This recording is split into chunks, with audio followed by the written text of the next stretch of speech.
Doctors are seeing an increasing number of ailments related to overuse of personal technology. The most common are vision trouble and elbow, thumb, and wrist pain from prolonged use of cell phones, computers, and handheld electronic devices. The conditions have names like BlackBerry thumb, cell phone elbow, and computer vision syndrome. Also, one recent study noted a possible link between personal listening devices and a rise in hearing loss among adolescents. Dr. Mike Sevilla often sees young patients text messaging or listening to music on portable media players at his family practice in Salem, Ohio. Using mobile devices is kind of a fairly new topic, so trying to bring that up with patients, with parents can be difficult sometimes.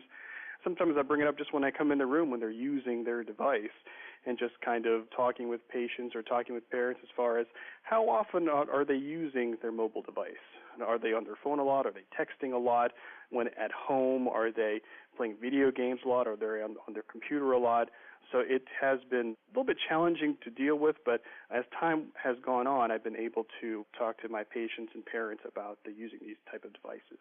As of last November, more than half of U.S. adults had 2 or more computers, and 2/3 of people actively use the Internet.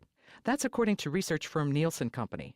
Also, CTIA, the Wireless Association, which represents the wireless communications industry, says the number of Americans using cell phones has more than doubled in the past decade. Well, we live in a very technical world of computers and cell phones. While it has made life easier, the tech savvy may not realize it, but they could be on the way to developing some health problems. And Dr. Michael Sevilla joins us this morning with more on that.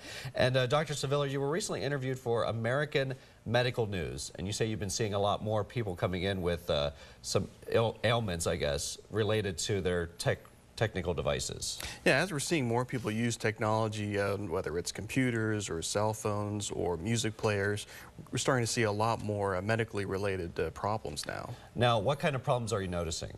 Well, we're seeing a lot.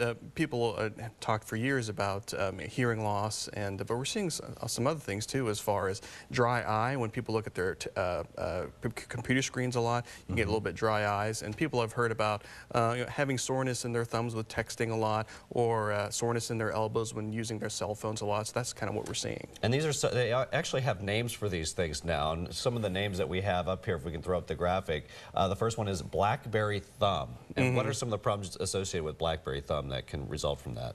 Well, just kind of with the BlackBerry, you have a keyboard there, and people are using their texting all the time, and from overuse, which is what is happening here, you can get a lot of soreness in the thumb area. And the next one that we're going to take a look at is the cell phone elbow. I've had this a couple times where it's from lifting your elbow up too much to talk on your phone. Is that right? It's kind of holding your phone in the same position for extended periods of time. You can get some soreness in the elbow area. It can cause a real problem for some people. And the last one that we're going to talk about is the computer vision syndrome.